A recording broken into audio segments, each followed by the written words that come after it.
This is your typical website as seen on most mobile devices today.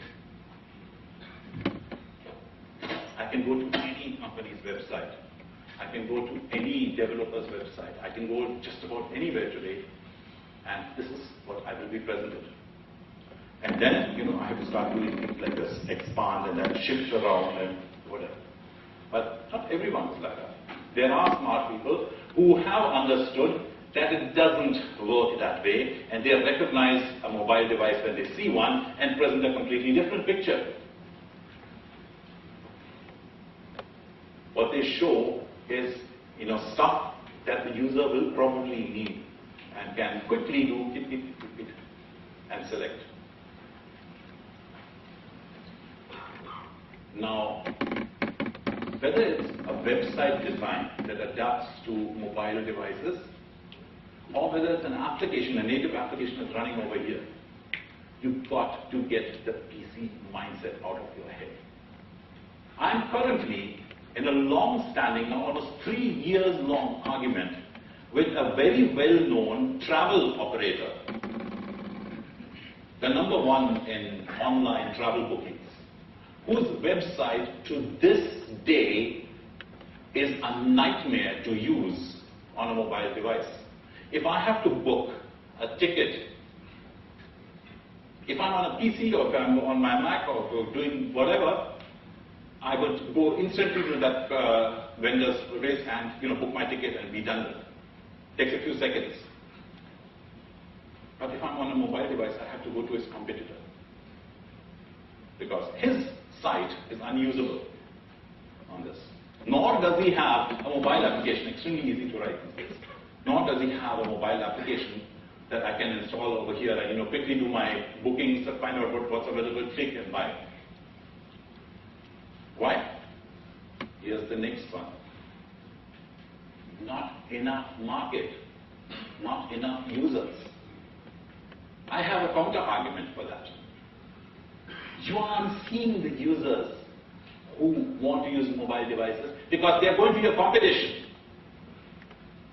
because you don't service them. People have been writing applications. I've been giving this talk like forever. And people have been writing applications saying there's really no real market. Nobody actually buys our application. Have you looked at your application? Have you tried using it with a mindset of, no PC? Have you actually tried using it like your life depends on it? And you will probably find that your application is not doing what is expected. The most common situation that I have seen is there's too much information on the screen. But you remember I talked about 2001, the iPod? Do you remember what the original iPod looked like? The little screen with a big wheel over there which you could turn around. Couldn't use it one hand, click, find the information, turn, scroll quickly, select what you want, listen. This is 2001, people were doing it right then. But the applications that are coming out of our companies today, our mobile developers today, still don't work. It's too difficult to get from one place to another. This is not isolated to, other people. This happens in my own shop as well. I have a constant screaming match going on between my developers and me when I tell them, dude, you can't do this. It's too difficult to use. He said, it's so easy. See, you can do this. Dude, you're using 2 hands. This is an application that's supposed to be used with 1 hand. You're using 2 hands. You've already flunked your basic test. No, but see, it's so easy. Why does you can also still, okay, see, you can do it. See, you can do it. You can do it. The argument, stop thinking like engineers. When you are developing for mobile devices, stop thinking like engineers. Stop thinking like businessmen. Stop thinking like, you know what the user needs, because you don't. The next billion users aren't PC savvy. They don't know what a PC is all about. They don't want to know. They just want to be able to do this. Apple is going to get it really badly in the face. When the time comes when, people who are using their devices like this, or like the iPad which is about to come out, no longer have Macs or PCs to connect them to put information on them. They just sort of, why should I? I've got wireless, I've got 3G, I've got everything. Why should I have to go to a PC to, do this? To synchronize stuff. Why do I need a PC at all? I don't use a PC. I actually know people who don't use PCs. They just use mobile devices all this stuff. So, it's not all the information that they want, it's only the desired information. That's what you put on the screen. Well, how many people actually do that? Oh, let me also helpfully put on other options with that thing, a million buttons on the screen. God, that's not what you asked for.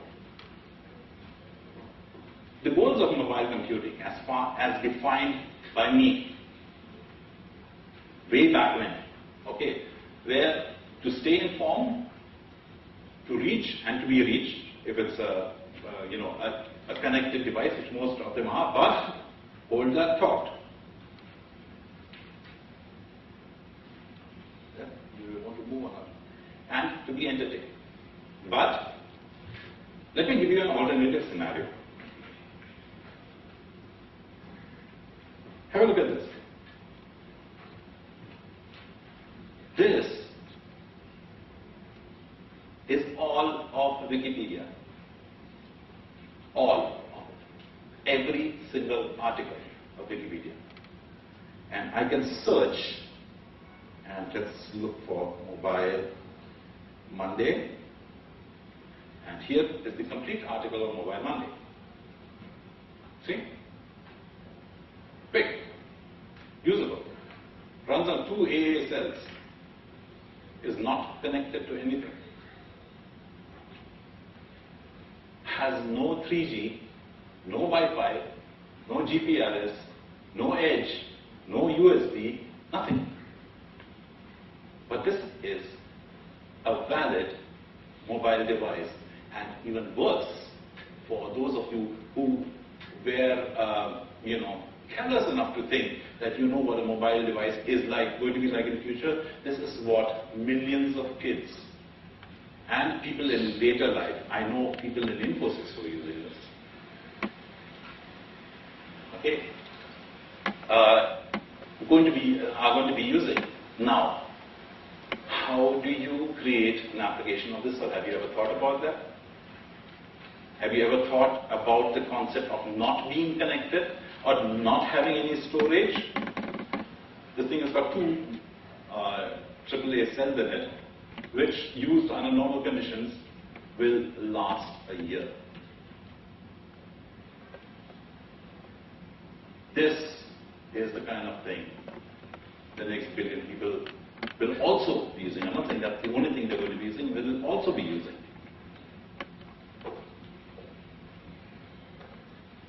You've seen the iPhone, you've seen the Android machines, you've seen the Nexus 1, you've seen the G1, whatever, so many things like that. Let me introduce you to the iPhone killer. The thing that's really going to kill the iPhone is this. The iPod from the same company, running the same OS. This will kill the iPhone. Now, this is not a phone. It's everything this device is, but it's not a phone. And yet, do you know that this outsells the iPhone currently at a rate of 5 to 1? And that is a rate that's increasing, not dropping. Until recently, Apple was blocking the concept of voice over IP applications. Because for the very reason that, this device is so attractive, it's not a phone. If you put a VoIP phone application onto this,